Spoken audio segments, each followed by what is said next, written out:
However, you do need some energy into whatever you're into. You can really like it and be into it. Be an expert at it. And you don't really need a piece of paper. So I'm just bringing that up. However, you hear a lot of people who's not really challenging people who are experts in it and saying they're all wrong. So this is what we're dealing with, that anybody can put a video. I seen this girl's video today and somebody said, this is why this would be against the law for some people to have an account, because she was blatantly putting out misinformation. It could have been purposely, or she could have been that ignorant. But anyway, and those types of people get a lot of hits. A lot of hits, and that's scary. Now, the reason I say this is because a psychologist did say people really do want to know things. They do want to know. And it's easy for them, if the right knowledge do not get out there, even if it's false, people will still hit on it and want to see what that's about, no matter how deranged it can be, before they go down a rabbit hole. But anyway, this is what we're dealing with in this age we're in, because this is a great age we're in. We are in a scientific age. Now, you probably say, no, we've been in the scientific age. Not at this level. The average person on the streets can learn the basics of physics. Learn it on their own. Learn it online. The basics. And then once you get the basics, you can kind of see what every category is saying. You don't have to fall for anything right away, because that's how science works. But anyway, since we did that warm up here, today we're going to talk about a tornado field. A tornado field. And if you ever seen, I showed y'all this picture yesterday of a torus field. Everybody got one coming around their human body, but even a plant has a tornado field. The planet, stars have a tornado field. Hurricanes, tornadoes. This is just another name we're using. But the reason why they use tornado, that's showing you how the energy flows from an object when it's perfectly balanced. It shows stability. And we as humans have one too. Now, this is the good part. Now you can see why they use that word heart a lot in spirituality, even though people still misconstrued it. And I always say your heart is an amplifier. But dealing with your tornado field and how the energy is coming off your body, it does emanate from the heart. Because the heart, of course, it got a strong frequency. You can feel it. This is how you know. You can't feel your brain, doing anything. You feel it here. Just by it beating shows it got a higher vibration. But it's used, because we got our whole electromagnetic field around the body, to amplify. That means send our thought process out further. So they all go together. This is one system. Your tornado field.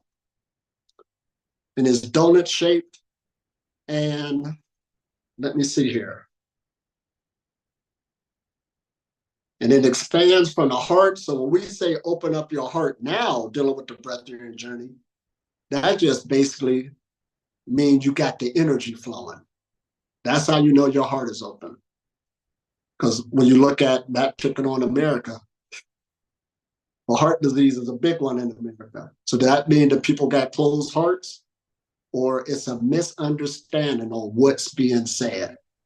I believe there's some very nice people, you understand? Say open up your heart. We're basically saying get the heart health, get the energy flowing, get the blood flowing, what is the heart supposed to do, and then you got your strong electromagnetic field. That's why this is a health message at the end of the day. Now, and when your heart is beating like it should, just by default, it's already been measured scientifically. And your electrical field from your tornado field emanating from the heart goes out 5 miles. What, 7 kilometers? Something like that, give or take. 5 miles. This is what they mean by you're bigger than what you think you are. Or your mind is bigger than your body. See, all of this is your mind. Different wording to do you. To describe the same thing. And it's a symbol of life, spirit and energy, and universal. And today, when we do our Qigong,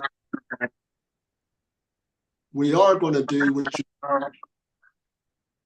Does that mean echoing?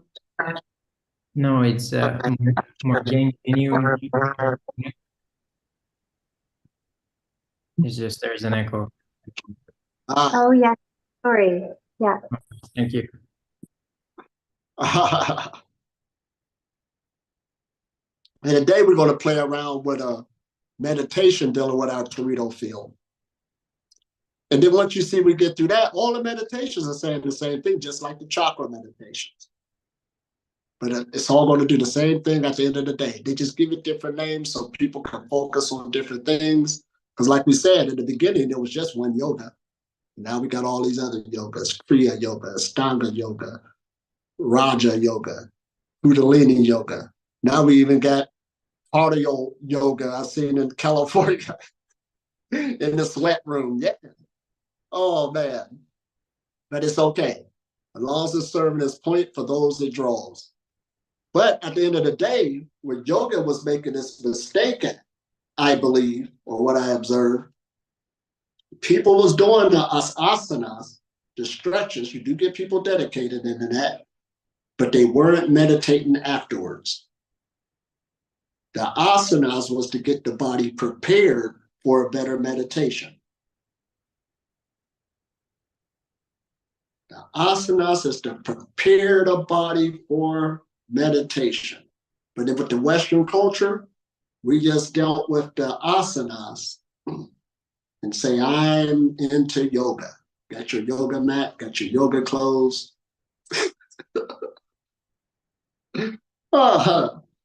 And I've seen this happen time and time again, especially while I was in India. We'll be just sitting there doing Qigong or sitting there meditating, being still. And guess what people be doing? Your yoga practitioners. Moving into it because that's how they was trained to.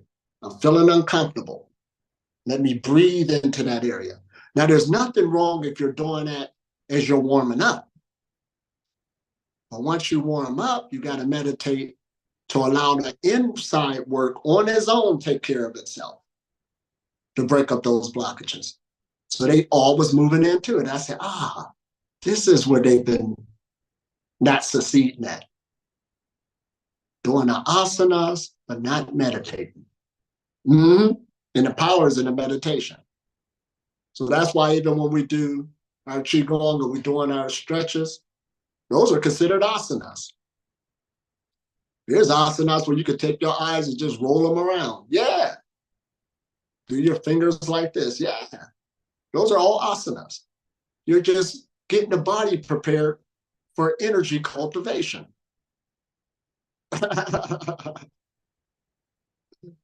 Oh, man.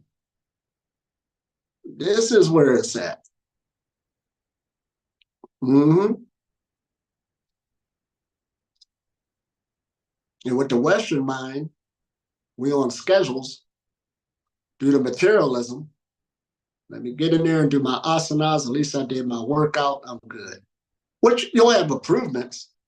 But without that meditation part again, we just had a class on hooking up the 2 hemispheres of the brain. It'll never be achieved. Everything must come in the sync, just like it should. See, the thing about universal laws, with man-made laws, you can break them. You got enough money, you can pay somebody off, make friends with the judge, know somebody. Yeah. Or they'll get lenient on you this time. But universal laws, you can't wiggle your way out of it. Eventually, the creature has to what? Make the right connections. And then everything is available to you. This is powerful. Everything is available to you. Now, on one level, that's to protect the universe. You really think the universal mind, if we was to use that term, is going to let that person have free will and do what they want to do? They can't even align up with the basic rules to start out with? So that's why people is being taken out by self-destruction. The universe ain't doing it. But if you line up with it, you can start seeing a bigger picture, taking part in it. Then it's a different story. But other than that, I got free will. No, you don't. The universal mind is already rolling right here. It's predetermined. It runs its course. Didn't make it. Didn't make it. But when it aligns, you merge with it. Or it will come to you. That's why they say, don't seek the power. The power will seek you. That's a very powerful statement. It's sort of like you're in a pool. You're floating and there's a ball in there. You keep trying to get to the ball, pow, pow, hitting the water. And the ball keeps going further and further away. But if you relaxed in the pool, and just let the ball take its time, pretty soon it will make it to you. I got the ball. Those are just little analogies, but that's basically what they're talking about. You're trying harder for something, it moves from you. You relax, it comes to you. This is totally opposite than the physical realm. Energy flow, energy exchange. So today we're going to go over our chakra meditations again. Gotta love it. We've been working. Then we'll add in our Qigongs and all this other good stuff. So any questions? Yes. One question I have, if obviously the stretching or asanas or yoga, we call it, is the preparation, right? And then we have the Qigong or meditation. That's like the energy cultivation, right? And then sometimes you want to walk or move after, right? What's the walking or movement? Also, is that like energy cultivation as well in that sense? Or what's the differentiation from, let's say, from the Qigong and the stillness? Oh, okay, here we go. Now yoga is called the stillness. I hope I said this right. Now Tai Chi is a different story. That's meditation and movement. That's meditation and movement. So even when you walk and stuff, now one thing I got to give a yogi credit for, there is what you call, remember when we read that one thing where you'll get a Qigong body? Well, you'll get a yoga body. There is a yoga body out there. If a person it has flexibility, strong, stamina, yeah. So that's why they say every life becomes yoga. So even when you are walking and having movement, it's with more consciousness than a person who's not in tune with their body. So yep, that's energy cultivation. At the end of the day, full circle. It's like if somebody's moving but is not staying still and meditating, they will always be like chaotic. But if you do the Qigong and the stillness, and then like eventually you move with it, then you're staying still even while you're moving, in a sense. Right. And then there's a big thing too in martial arts. Here we go. You got hard style and soft style. That's what they call them. Soft style is the internal arts where you practice slow. You practice slow. The hard arts is where you practice fast and hard. So the question will come up, which ones are better? And they'll straight tell you like this, if you get two students in their arts and they practice dedicatedly for at least a decade, their abilities would change over. So that one student who was practicing hard, right, pretty soon this would become soft. it will become soft. Timing to come on key, body rhythm will all come on key. So even though he's going hard and fast in the beginning, his body did it so many times, it becomes soft, but it's still hard. Then you got a person who's practicing soft. But he did it so much over a period of time, day after day, year after year, it becomes, the timing comes on. So it becomes hard. So the energy just changed. That's why they give you that yin and yang sign. I hope this makes sense. Because you'd be like, how can I practice hard and it becomes soft? But it starts getting into the body. And then it ain't like you're going to fight soft, fight slow. When it breaks down, the timing is on, everything, and it's hard. All this became hard. But over that repetition. And then the one who was practicing hard all the time, it became soft because the timing and the programming is now in the body.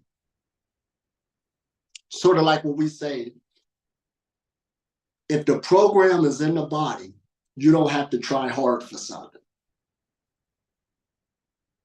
If the programming is in the body, you don't have to try hard for something. But if it ain't in the body, that's where you got to put in a lot of effort. That's basically what they're saying. But it's the same way when you're dealing with the practices of energy. So you can start out practicing one way, but it will soften itself up. And then you could start out soft and it will harden itself up. You're just coming two different directions. It's going to lead out to the same thing. The Torito field is sort of like defense and offense. First, you got a student learning how to punch first. Then he'll start learning how to block. So when you see two students, sparring, it's like a chess. But over a period of time, listen at this word, period of time, the defense and the offense become one. What did that mean? That means here goes somebody swinging at you. I'm sorry to talk fighting, but somebody's swinging at you. You're coming to block it, but you're also grabbing the arm. That's defense and offense put in one. You're not getting that arm back. You're the one swung, but you're not getting it back. But let's bring it down to earth energetically. Because even in life, we're looking at strategies, we're dealing with people. Yeah, that's just normal. What do you say next? How do you respond? You're doing all that. But over a period of time, as you keep mastering the energy and you go more into the oneness frequency, any decision you make, that's the way the vibration is going. I hope this makes sense. Did I go the right way? Did I make a mistake? No. That's a powerful force. Powerful force, which we're doing it now. We just don't realize it. We're doing it now. We just don't realize it. Just think if you wanted to. I remember when I was first going to the Canary Islands. I was on the plane, this other guy, I met him on the plane. But we had, even though we're going to the same destination, we got two different lifestyles. And it's our first time, both of us, going there. All right? So it wasn't long for my vibration to find the people that will hold my vibration. And he found the same thing. They will hold his vibration. They had nothing to do whose vibration is better than others. We were creating our reality. So we met again. He found people that was into what he's into. I found people that was into what I'm into. That's just how it works. You will find it. Your energy always takes you where you need to go. That's powerful. So that means when a person really get used to that, it's just like how I'm traveling Africa now. How do you know which village to stay in? Well, you ain't thinking on that level. Your vibration is going to send you at the end of the day. That's how it was supposed to go down.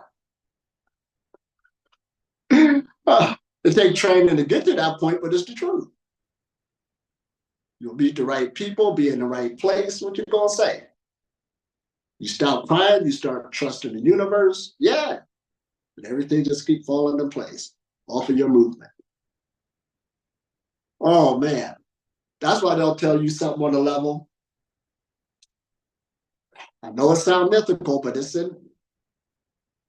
out there somewhere where they say if something is not being observed, it don't exist.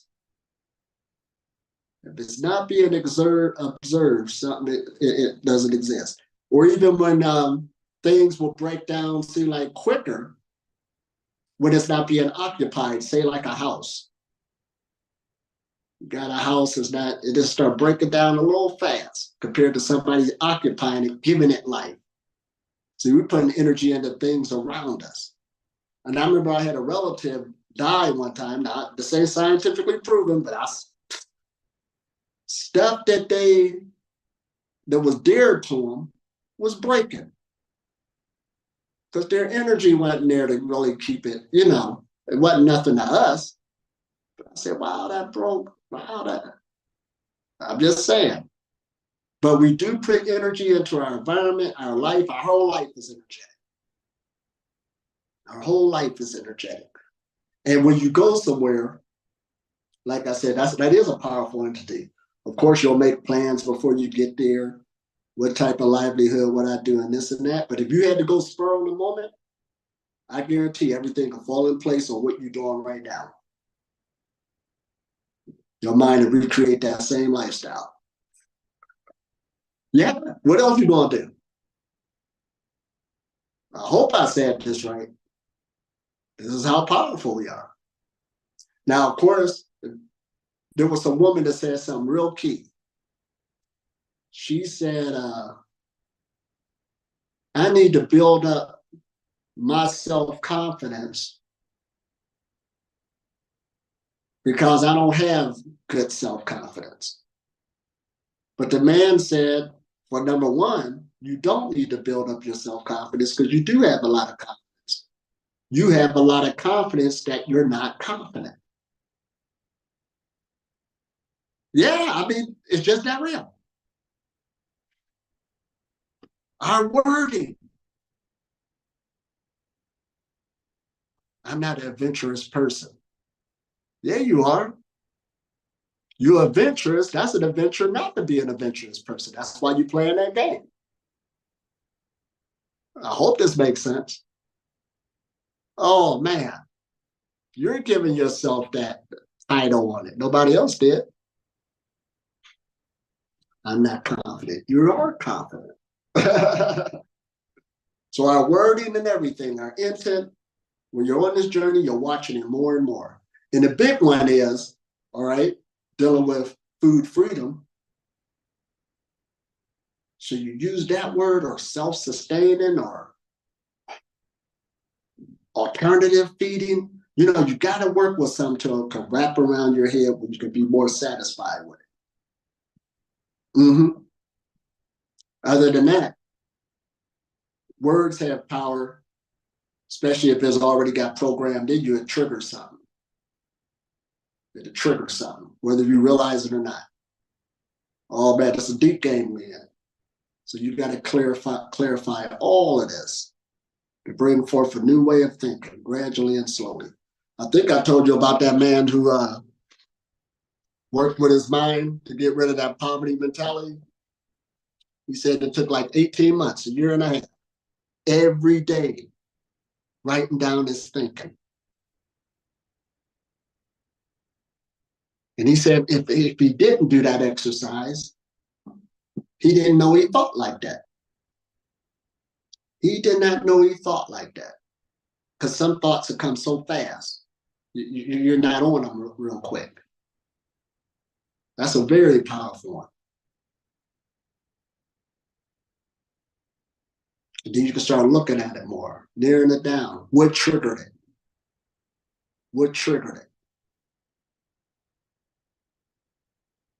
I remember one time too, we was in school when this happened. We went into class, sit anywhere you want to sit. The next day, sit anywhere you want to sit, but different than yesterday. Next day, sit anywhere you want to sit, but different than the last few days. They kept doing this. Don't know what they're doing. But then we started analyzing it.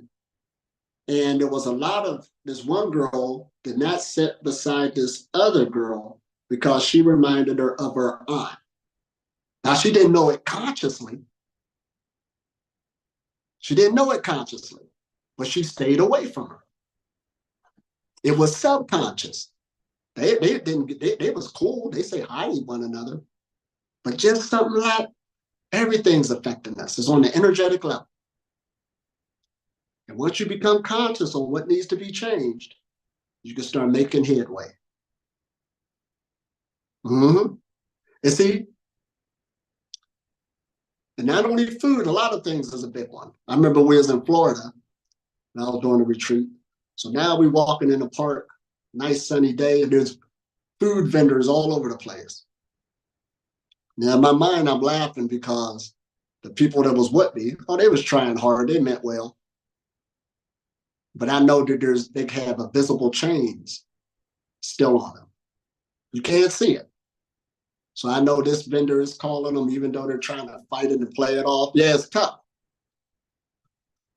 It's only going to last for so long, but that's what we mean by the laws of nature is in us. It's going to carry out this law. But at least you can recognize it, what's triggering it. That's step number one. Okay, that triggered. Then you could go from there and start loosening up the chains. Yeah. Some chains can break easier than others, and some chains are thick. But regardless, and I was just thinking about this today on when we was talking about there's a lot of spiritual masters in the past who did die young. Now they had a big energy. There wasn't no talk. But I was telling somebody one time, if there is a danger on this journey, it will give you a leeway to play with something. It will give you a leeway, especially if you're cultivating tough. But after that leeway, that energy will start being really hard on you. That energy will start being really hard on you.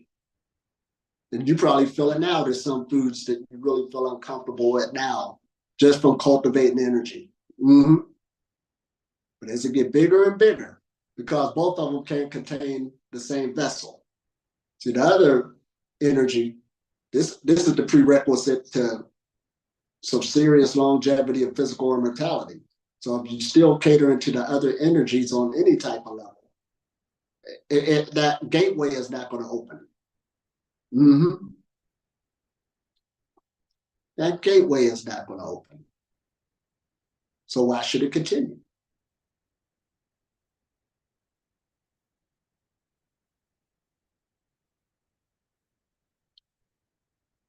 Oh, man. Now, yesterday I did say my cave experience, which was wonderful. So if you ever do get a chance, and see, this is why you're learning how to cultivate yourself too.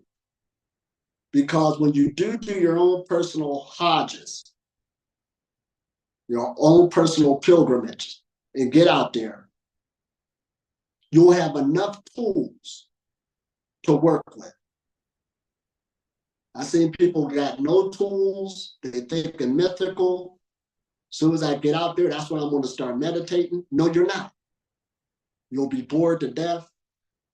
It just ain't going to pop on you. You are creating a lifestyle now, so when it does get in those certain places, you can take full advantage of it. Because you got enough tools. I didn't realize how far gone I was one time. I was flew into California, and I was up in the mountains where I could go camping. And as I was going up there, there's one guy see me driving the car saying, "Hey, you going up? I'll take you." He said, "Who you with?" I said, "Oh, by myself." You camping by yourself?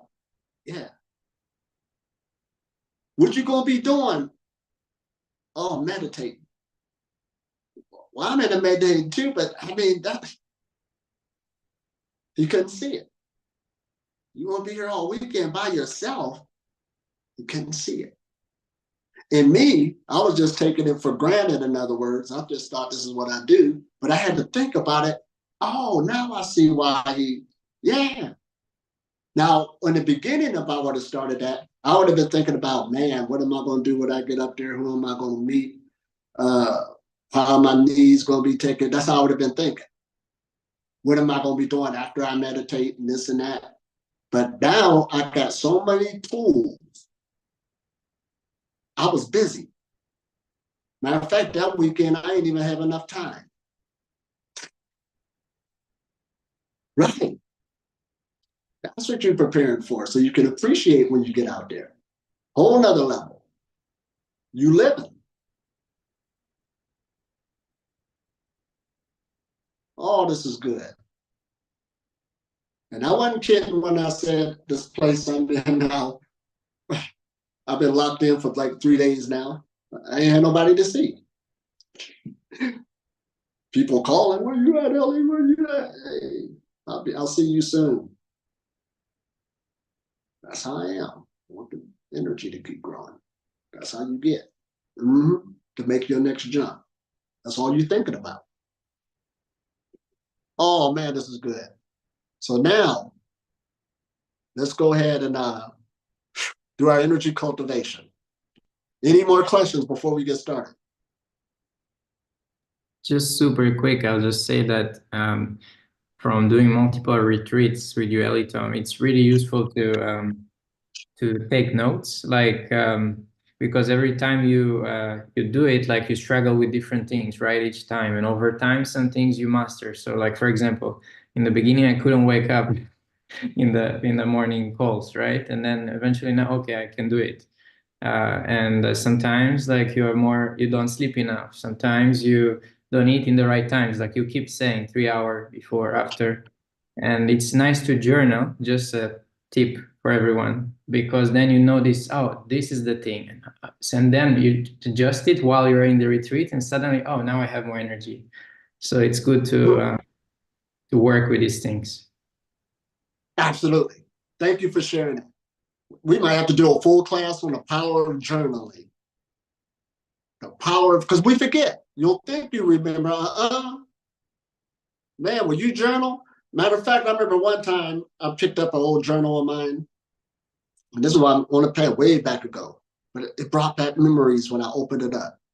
It was like day 5, feeling full of energy. Right. I was writing all that down. How you feeling now? Boom, boom, boom, boom. You progressing. But it's very powerful because you'll forget.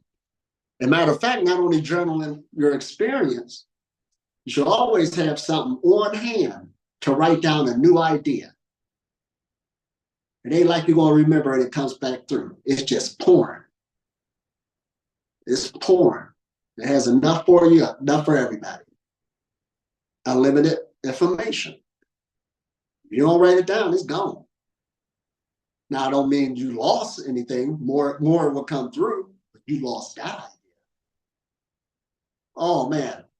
You better work with it right then and there. I'm just throwing that out there from experience.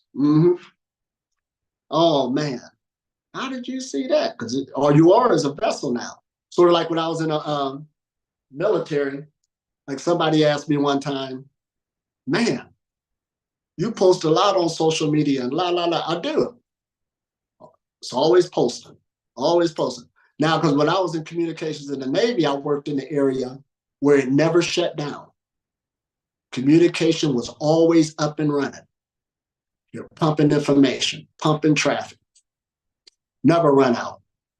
So that's a whole nother mentality. Don't quit. Right. It's generating energy, making noise, good noise, but it's just always pumping out information. Now, I said all that to say this, but that's how the universe, too, it got so much information around you. You're an open vessel that's just coming in. By the time you're trying to catch up with that, hit for something else. This is what makes it exciting. You can see more. Your third eye is open. Crown chakra's open. Heart chakra's open. Root chakra's open. And since we talk about chakras, we're going into our chakra meditation. All right, let's get us to good position. After the cultivation, can you share more of your knowledge about immortality? Oh, sure. Sure. Thank you. And the cave experience was so absolutely illustrious. I know it well, but it was fun to hear about yours. All right. La la la. Un momento.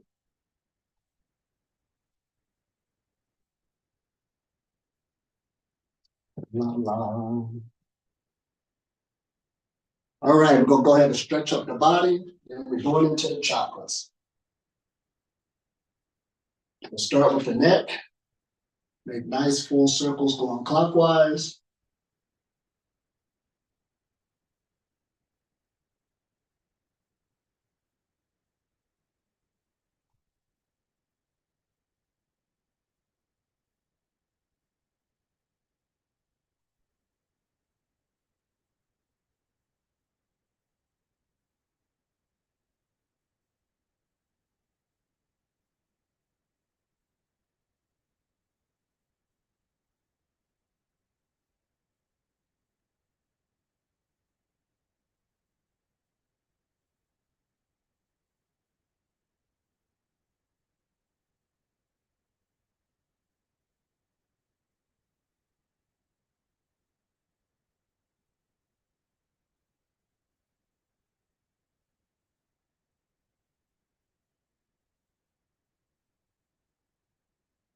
That's good. Now let's reverse it, other direction.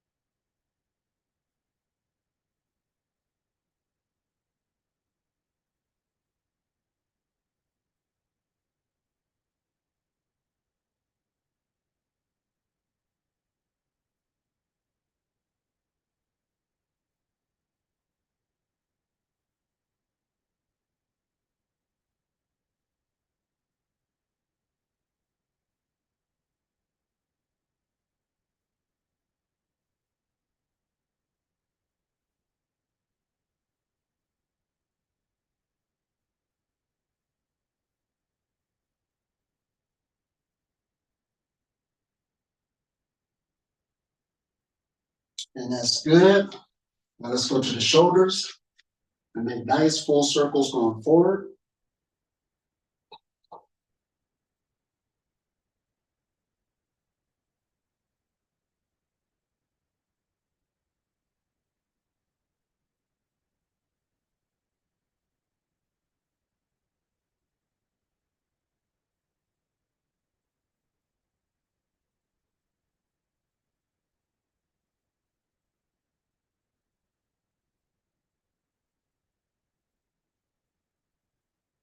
And now let's go backwards.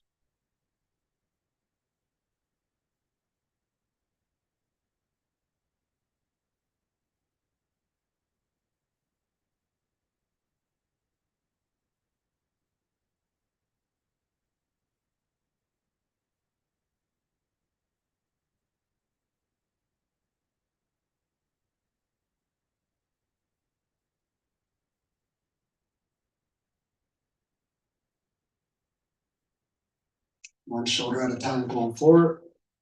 Breathe.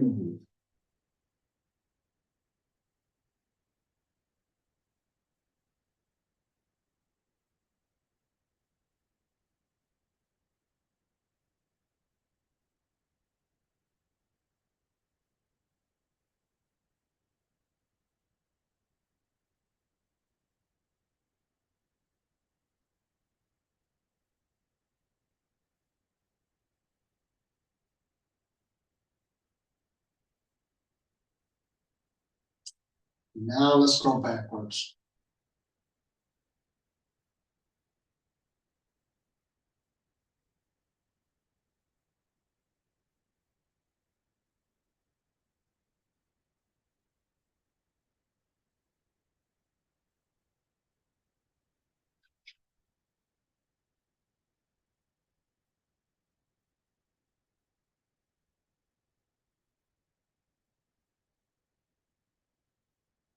And that's good.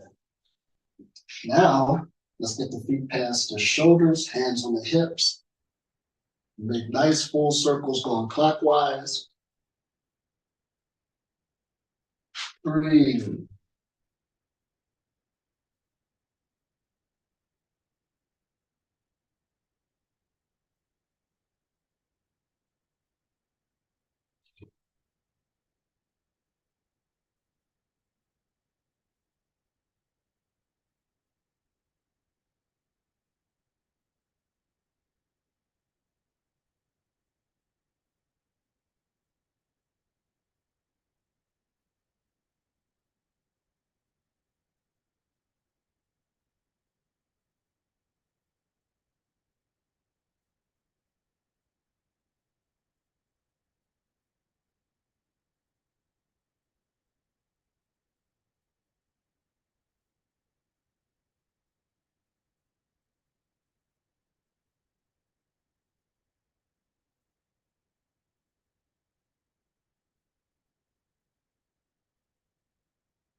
Now let's go the other direction. Breathe.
And that's good. Now let's put the feet together.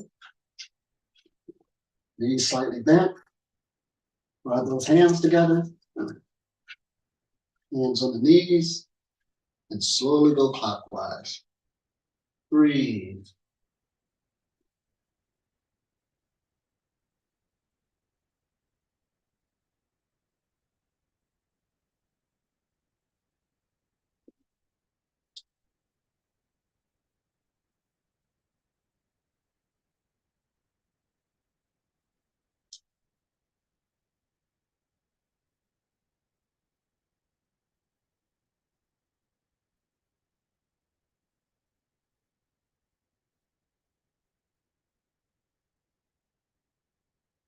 And now let's go the other direction. Nice and easy flow.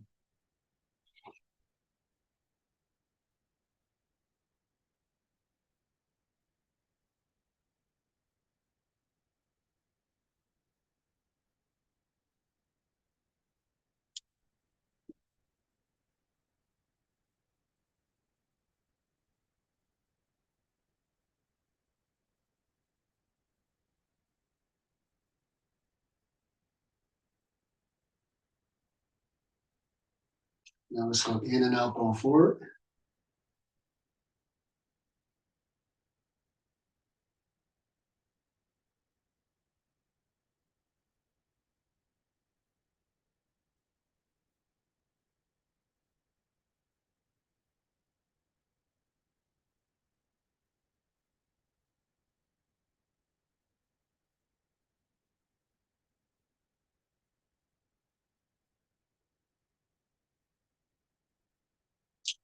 And now let's go backwards.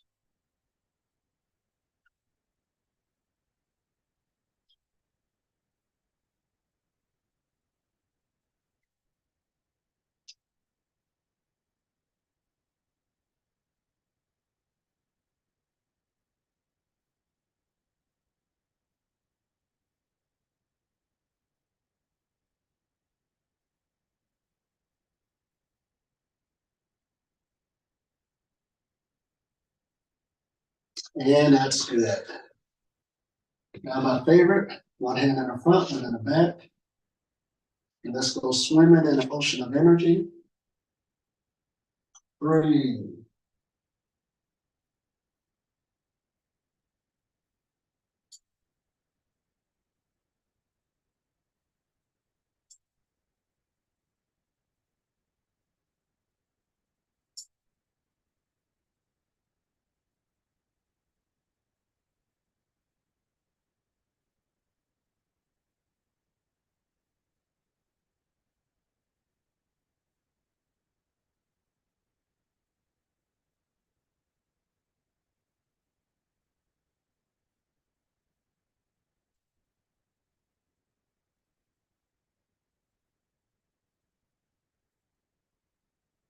Now let's go backwards, reverse it.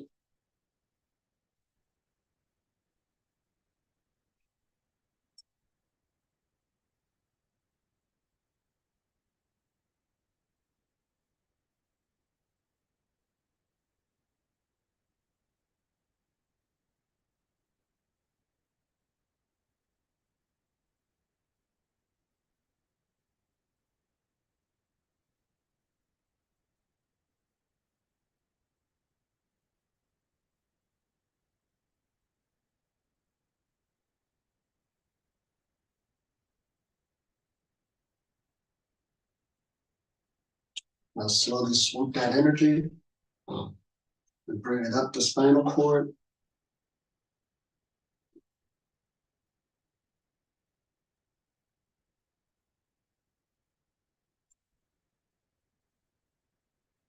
Breathe.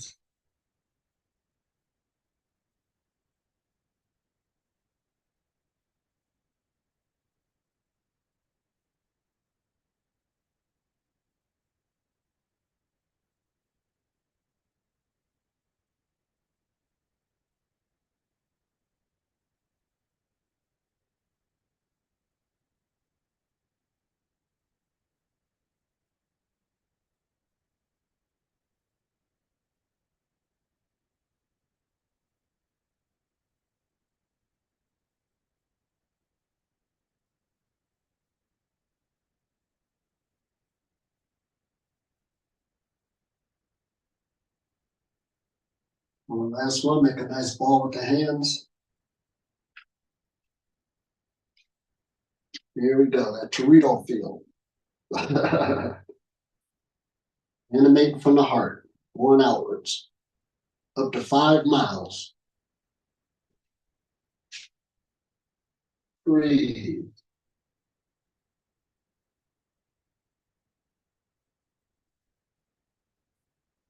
Nice and easy flow.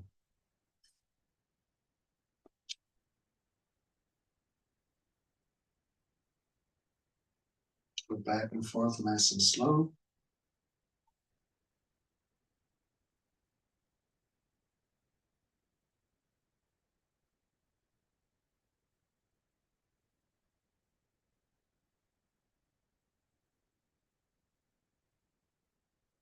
And circulate it all over the body.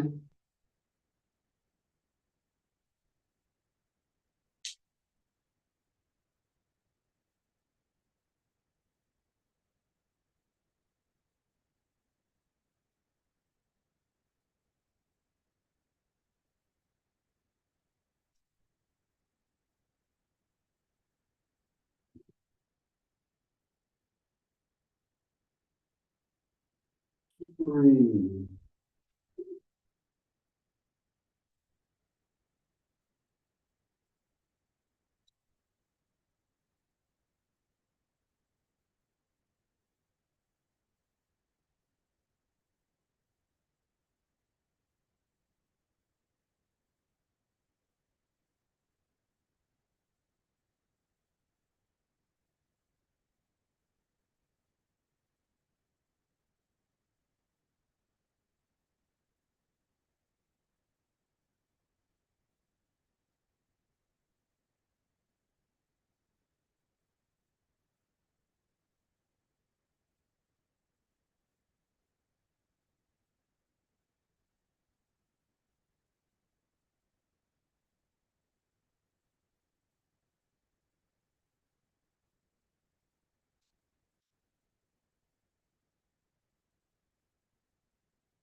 Breathe.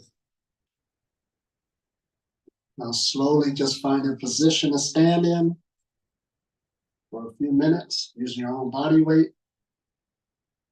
Relax into it and breathe.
And that's good. Twist the spine back and forth. Allow the arms to slap the body.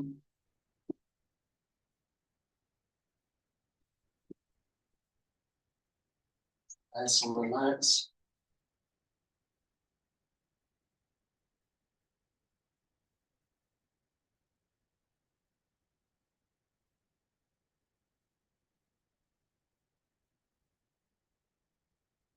And that's good. Now let's get us a good position to do our meditation. Shut this door.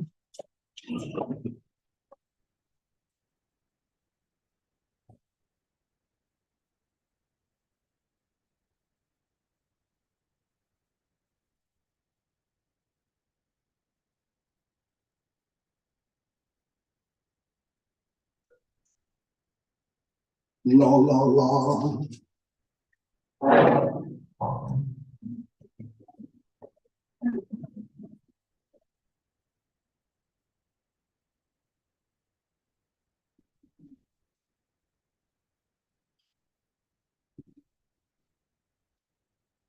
Kitty cat's here to see me.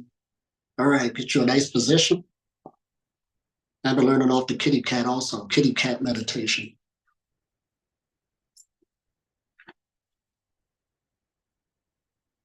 All right, spine nice and straight. Hands in your favorite mudra. Tongue at the roof of the mouth.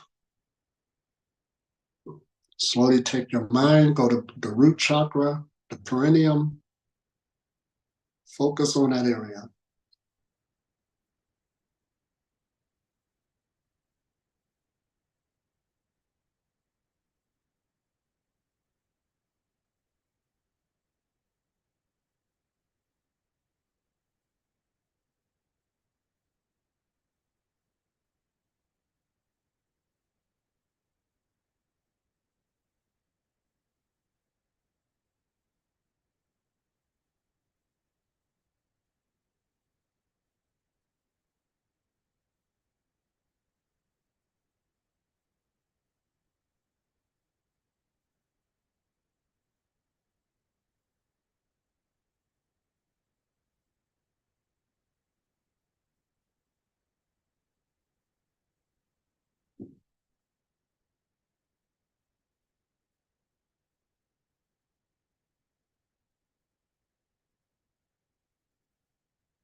Stay focused.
Slowly take the mind, go to position number 2, up under the belly button. Focus on that area.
Slowly take the mind, go to the 3rd chakra, the solar plexus.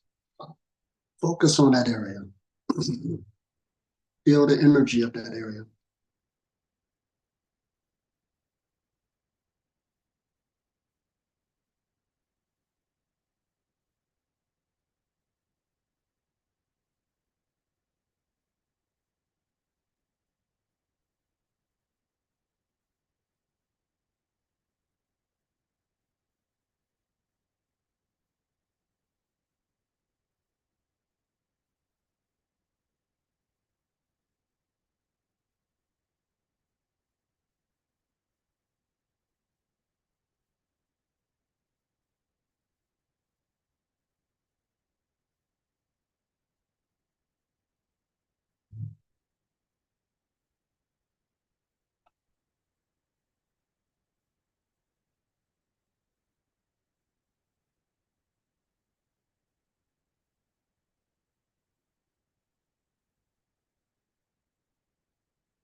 Breathe.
Slowly go in the middle of the chest, the heart chakra. Focus on that area.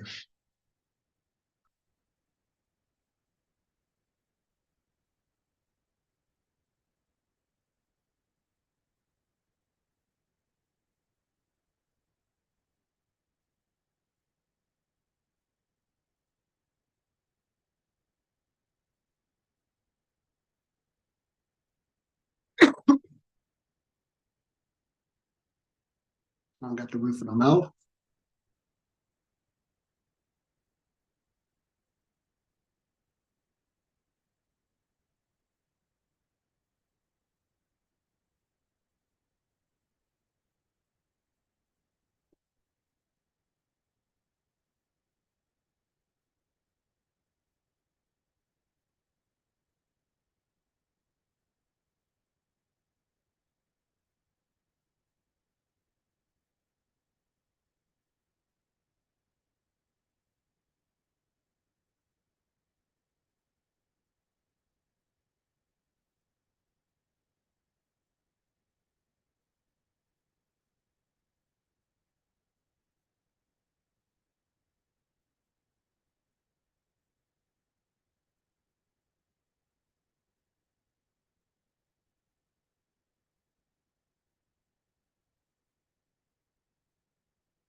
Slowly take the mind, go to the throat chakra.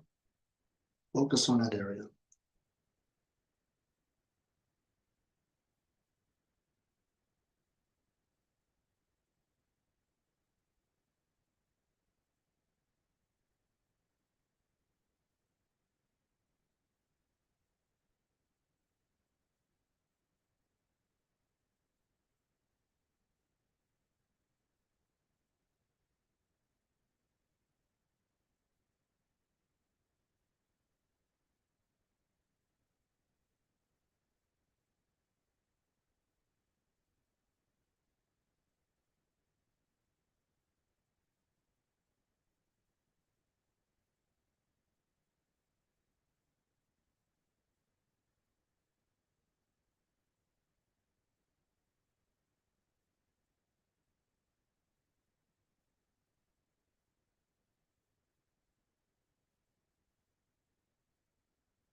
Stay focused.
Slowly take the mind, go to the third eye, in between the eyebrows, Focus on that area.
Stay focused.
Slowly take the mind, go to the crown chakra on top of the head. Focus on that area.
Relax and breathe.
Stay focused.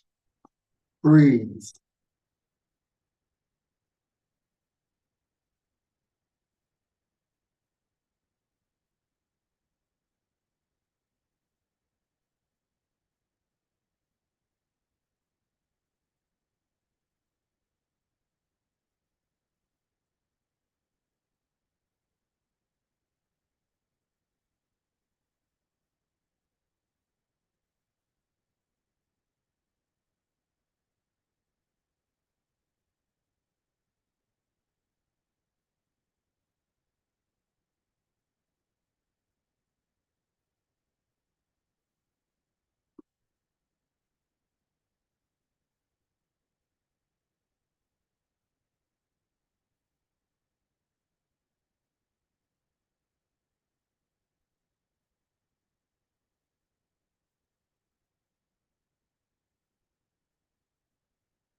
Take your hands and channel the energy coming up the spinal cord, all the way up. Nice and easy flow. That torito feel.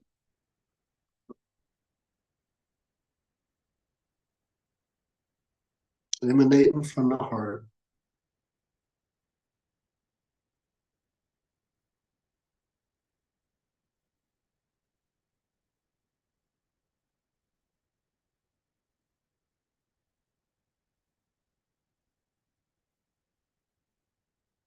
Last one, make a nice ball with the hands. Working with the chakras day by day, opening up the main channels. And this will take you a long way. A long way. So now we can rub our hands together. Give yourself a nice energy shower. Ah, that was good. Learning to sit with yourself. Hold on, let's get this.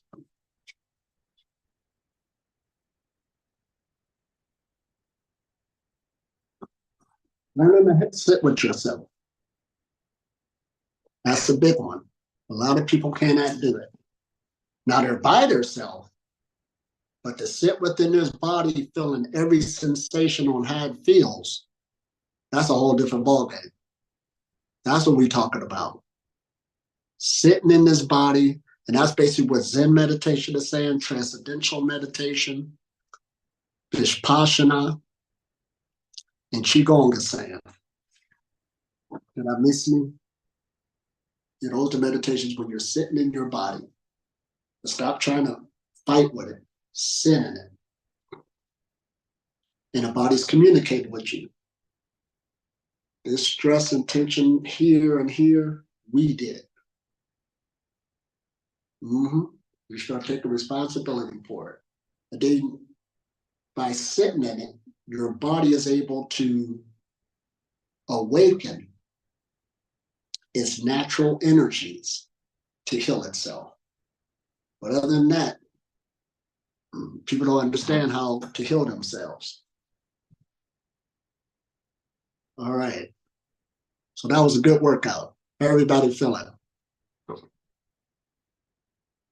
La, la, la. La, la. I don't want to get the right paper here. Now, somebody asked about immortality. Physical immortality. Well, throughout the years, I learned to bring the message down to earth more and more, because if you could size it up and bring it down to earth, you can see it more and deal with it and then put it to the test. Other than that, if we keep it mythical and then start making up stories about somebody else that you really don't know, then it's going to go somewhere else. Because human beings are brilliant and we can make some good stories. It's sort of like in my class today, I asked them, have they ever seen, what did I put? The pyramids in Bosnia. The pyramids in Bosnia. And it's on TikTok. Over 30 million views. But the truth of the matter is, there is no pyramids in Bosnia. There is none. So that's when we live in a realm of misinformation. We got to be careful. But the originator of that idea wanted to bring tourists to Bosnia. So he made up a 1-minute video on TikTok. And that's all it took. Now, whether the people get there or not and don't see a pyramid, the Bosnian government ain't gonna get in trouble. They'll say, well, who told you that? I watched a TikTok video. Okay.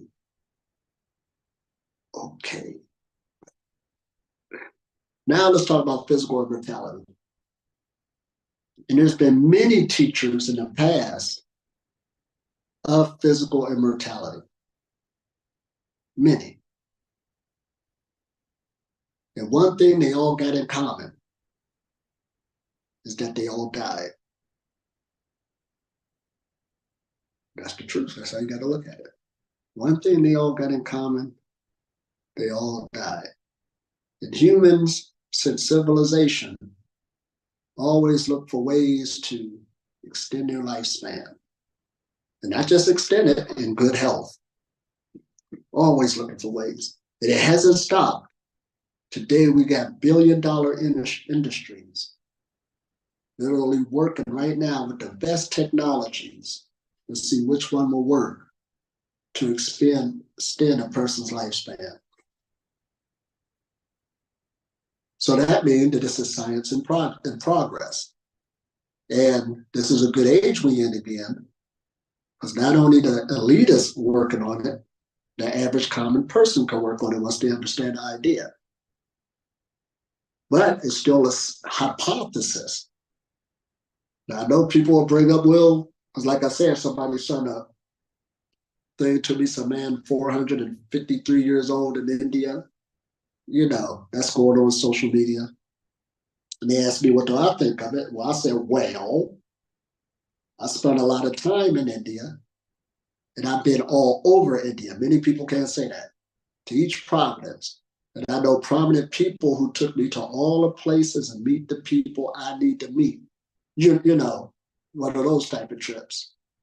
And that man's name haven't came up. So I said, to me, somebody just threw this on social media.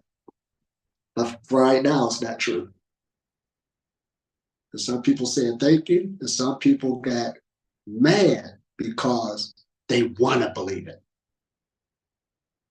They want to believe it.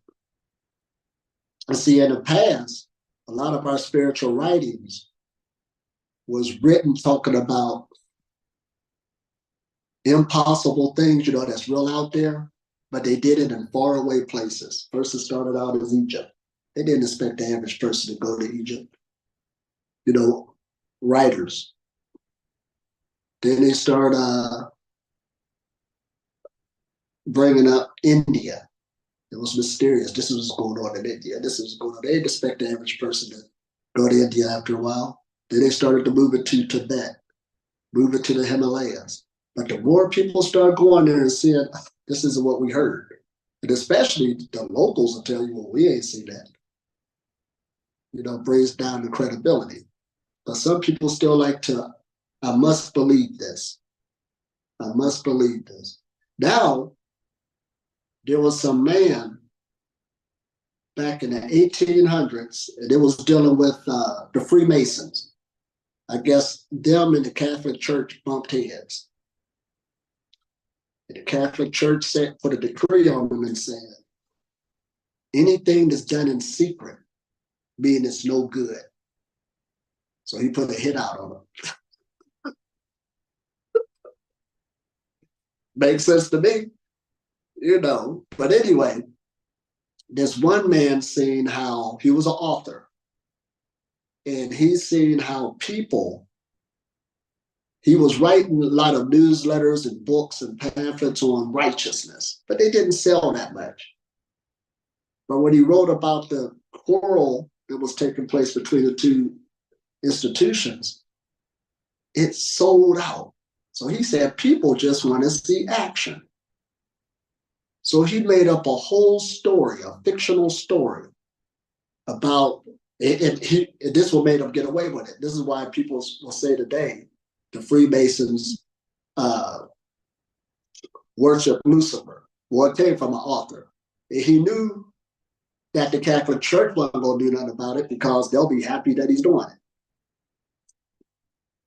But he wrote a whole series about how a bird turned into a crocodile in order to marry the head Illuminati master's wife, and you know that spooky stuff. He said it was selling out. And then, but he wrote it in a way that people thought he was really having these experiences, but he knew it was fictional to make money. So anyway, one day the press did press him and said, well, can you introduce us to such and such? And then he fessed up and said, no, I made it all up. I made it all up because that's what people was looking for. So for some reason, especially this day of the internet, people like these spooky, strange stories. Now, going back to physical immortality, why am I saying all this? What we know right now is humanity, and more people is catching the message. If your health is bad, you could turn it around. And 9 times out of 10, if it is bad and you're doing something, it's a lifestyle. Somebody's just said the new medicine of the future is habits and lifestyle. We didn't have that before. So right there, that tells you we're opening up another chapter in life. And right now, people's lives are being longer. Not everybody, but some people's lives are longer and breaking records that never been done before today. So that's what we can say. So I wouldn't be a good teacher if I say, oh, physical immortality is this. I don't know. But you're at least a scientist that you're going for it. You're going for it. And we know that food is a #1 culprit of these diseases out there. So let's see how far to go. I hope that answered your question. Testing 1, 2, 3. Testing 1, 2, 3. All right, so we had a good workout. And just let the energy settle for a minute. Sometimes you don't want to jump into something else right away. Get a body time to feel that shock that just came through. Sit into it for a minute. Yesterday, I was talking about the sattva state. When you're breathing with both nostrils after a workout. Sometimes you will, sometimes you won't. But learn to sit into it after a meditation. Don't eat or drink nothing right away. Just sit in it. Get the body time to settle. Then you can shock it again soon. Then just let it settle. Oh man, this is good. And what they mean by you become a walking meditation, you always stay in a relaxed state. But the main thing I want you to realize, and it'll come to you more and more. Everybody's on different levels of degrees. We did actually nourish ourselves. We did actually nourish ourselves. The name of the game for all organisms on the planet is how am I going to get some energy, enough energy to function off of. I don't care if it's a polar bear, a rat, a lion, a bug, a fish, a whale, it don't matter. Everything's looking for energy and the right amounts. Now, the human body, what makes us different again, especially than animals that's closer to us, the other hominids, chimpanzees, gorillas, bonobos, yeah, we're close to them. Mm-hmm. But one thing we got also is that we're bipedal, walking straight up on 2 legs all the time. This position is good for energy cultivation, conservation, but it also has its prices to pay. Its prices to pay. Many people do have crooked spinal cords, some worse than others, because it's a new invention. When you look at the age of life, oh man, did I say that? Yeah. So you're dealing with that. People get aches and pains in the knees when they get older, the hips, the shoulders, and it's all dealing with the pressure coming over here. And there's a lot of force on the body all the time. So you're learning how to work with this. But it is an advantage, but it has its disadvantages. So that's when you're doing good study. What's the advantages and what's the disadvantages? But one thing for sure, to keep a life form going, it needs the right amount of energy depending on that life form. And our brains use the most energy in the body. It's always regenerating itself. So it just makes sense. You must get in a daily routine, at least, to get that energy through meditation. If you don't feel that's an experiment again. If you feel that it don't take all that, give us the results. Go do another experiment. I meditated once a week and I still became a breatharian. You know, something like that, and then we'll look at it. That's how you do it. You start comparing things. Mm-hmm. I didn't have to do nothing. I called on this name and this is what happened, because it should be repeatable. If nobody can repeat it, that's just your idea and your imagination. What did you do so we can repeat it? So that's why I'm so tough on that girl from Ethiopia. And all shit they did was just show a picture of Mary and Jesus on the wall. That I guess that's why. Oh man. This is where we at. To break from ignorance to a scientific thinking mind. But we just got some energy just now. And like how we sitting in it right now, this feels good. Just sitting it. It's still flowing. You just learn to relax as you're carrying out your day. And the food, yeah, start regulating a little bit. When do you eat? What time do you eat? All right, that time. Don't get yourself in a habit of any time is there.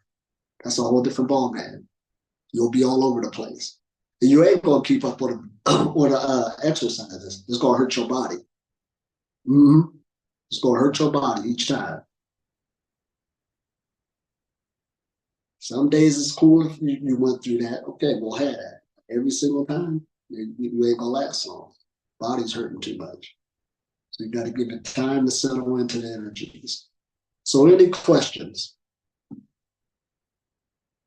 I want to say just quickly, one thing I realized these days, because I have my Shabbat day every Wednesday. That's tomorrow. And it's so interesting, like when you actually stick to this idea, you don't just say, oh yeah, I fast every week, but you make that day, you know, consistent for a while. It's almost like, you know how sometimes like you have situations in your life that you feel it before it happens, like whether if it's 10 minutes or a day before, you feel it. And with the cycle of the Shabbat day, it's like you start to feel like it kicks in even before you enter that day. And it's almost like, oh, now I have energy.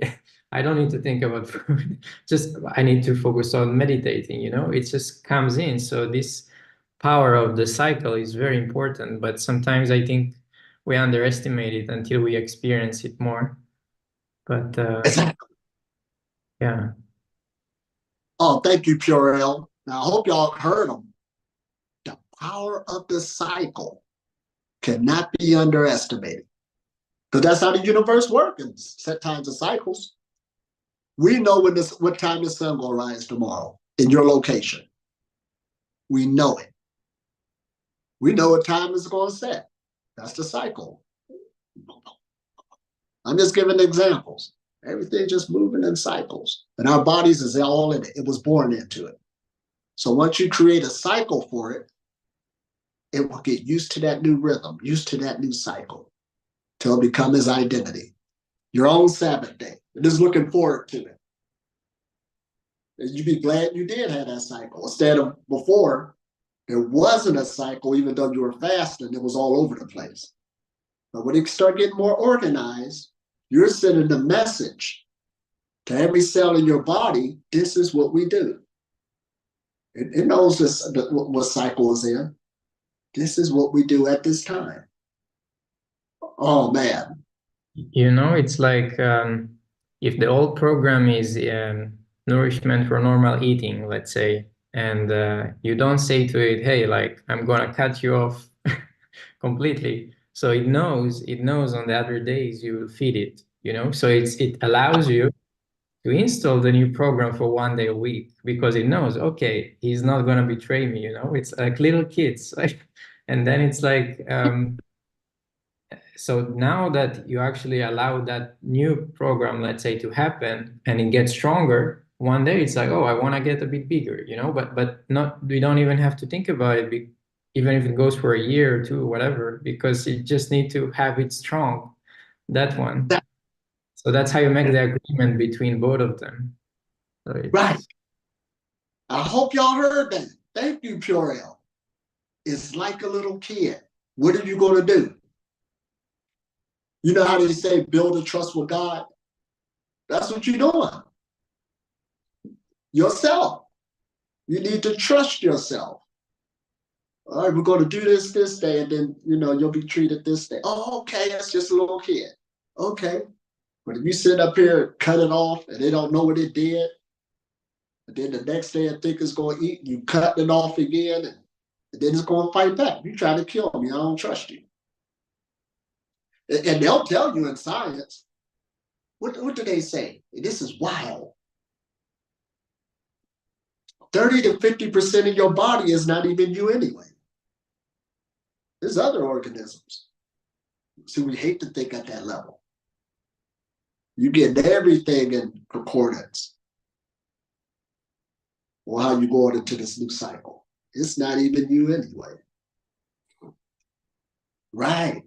So a lot of people like that old saying, you need to kill your ego. And I've come and saying, no, you don't want to try to kill the ego. The ego is a person. You want to redirect the ego. You see what happened when people try to kill it. It won. That's not going to happen. It's going to start eating the body, doing all, it don't matter, it's shutting stuff down so it can stay alive. You need to understand this. If y'all start working as a team, one big entity of the unity consciousness. The unity consciousness start with yourself. You start with yourself. Some serious self-care. That self beat up, self-care.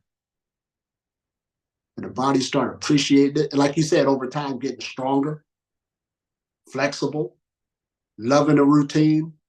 And if something happened in life where you got out of the routine for a minute, it wants to jump straight back. It's like, hey. You won't even stay out long. Oh, man. Not even a compromise. This is good. Just like a little kid.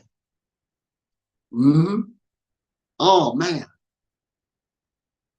And I think I told y'all one time I went on a long distance bike trip.